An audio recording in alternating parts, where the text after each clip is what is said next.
Hi everyone, this is Digital Ravi and today I am going to discuss what is on-page SEO and the factors affecting on-page SEO.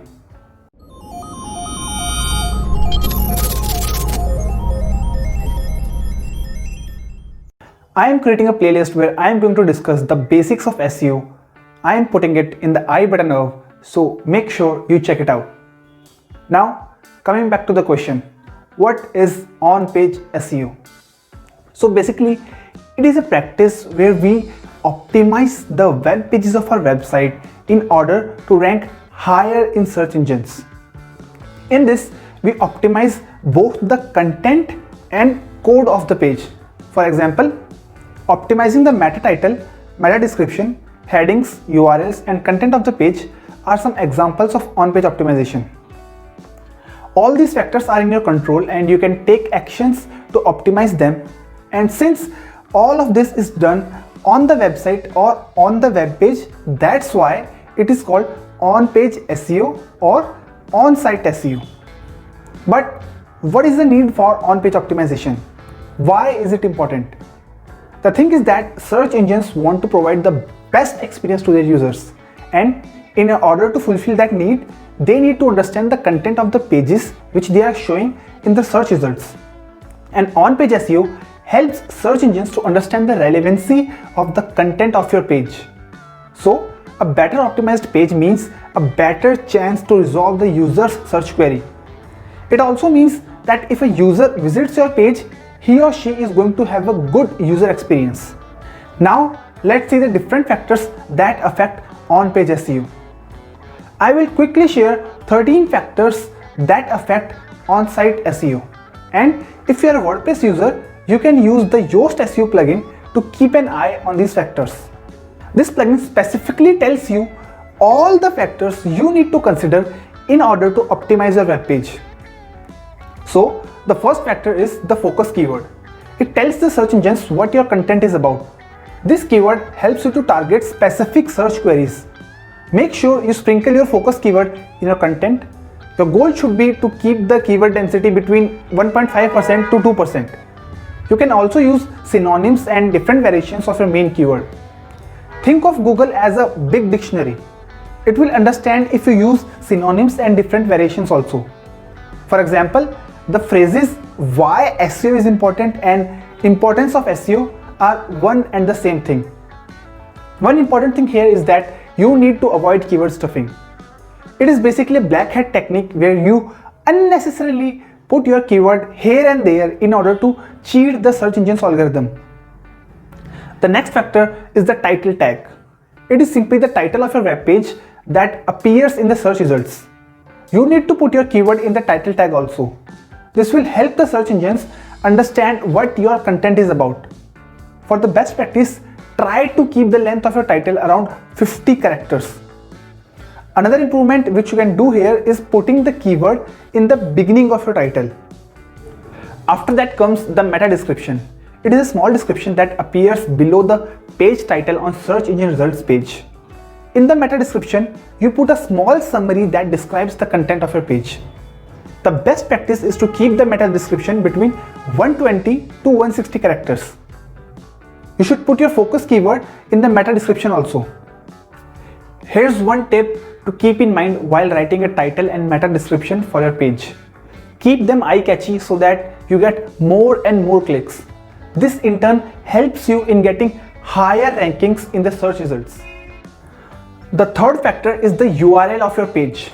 Again, put your target keyword in the URL of your page and try to keep the URL as short as possible. Also, make sure that the URL is clean and simple and it doesn't contain any kind of special characters. Why? Because it affects your site structure. A simple URL is better for your site than a complex one. The next factor we have is one of the most important one. It is the content of your page. It doesn't matter if you do all the things right and apply the best practices, but if your content is not good, if it doesn't meet the requirements of the user, then you are not going to rank. So the content you want to put in should be created by keeping in mind the requirement of the user. The content should be easily readable. Again, Yoast SEO plugin can help you with that also. Also, don't put up duplicate content on your website. Why? Because if you put similar content on multiple pages of your website, it will only confuse the search engines, and we obviously don't want that. After that, the next factor of on-page SEO is the heading tags. They vary from H1 to H6. The H1 tag signifies the highest level of heading. It contains the main heading of the page. H2 contains the subheadings. And if you want to classify the content of your page, furthermore, you can use H3, H4 and so on. These heading tags helps us in giving a proper structure to our website. So we need to put our focus keyword in H1 tag also. And if you need, you can sometimes put the keyword in lower level headings also. The next one is page speed. It means how fast your page loads when someone opens it. We know that on-page SEO is all about providing a great experience to the users. And a fast loading page means a better user experience. You can use tools like Google Page Speed Insights, GTmetrix and Ubersuggest to check the page speed of your website. Ideally, it should be under 3 seconds. There are a lot of techniques like caching and minifying JS and CSS which you can implement in order to optimize your page for higher speed. We will discuss all that in a different episode. The next factor is images. We know that images boost the user experience, but on the other hand, they also slow down the page. So we need to make sure that the images we use are properly optimized. And how can we do that? We can use tools like TinyPNG, which significantly decreases the size of an image without affecting its quality. If you are a WordPress user, you can also use plugins like Smush for image optimization. Along with that, you can also use alt tags for images we use on our website. In the alt tag, you can put the description of the image in 3 to 4 words. It helps the search engines to understand what the particular image is about. Coming to the next point, which is internal links. So when you link one page of your website with another page of your website, then it is called internal linking. And when you link a page of your website with a page of some other website, then it is called external linking. Both internal and external links play a very important role in on-page SEO. Internal linking helps you to drive traffic to other pages of your website as well. And external links helps the search engines to understand the context of your content. Also, make sure that the page you are linking to is relevant to the content of the page. Another thing related to linking which affects on-page SEO is anchor text. It is a word or a phrase which when you click, you are redirected to some other page. It can be the page of the same website or a page of some other website. For example, I type a statement, let's say, let us connect on LinkedIn.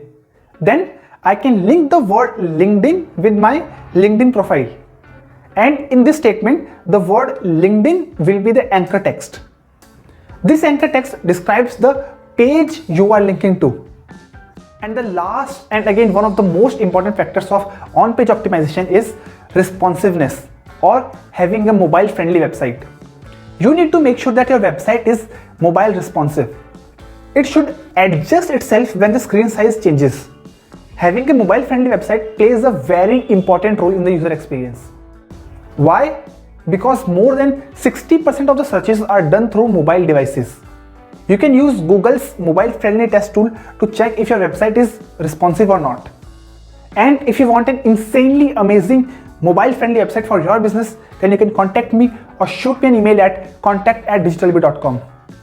So that was all about on-page SEO and the 13 factors affecting it. I hope this episode added some value to your life. If it did, do hit the like button, or if you have any doubts, comments or queries, you can let me know in the comments. You can also connect with me on social media. All my social media handles are mentioned in the description below. Stay happy, stay blessed.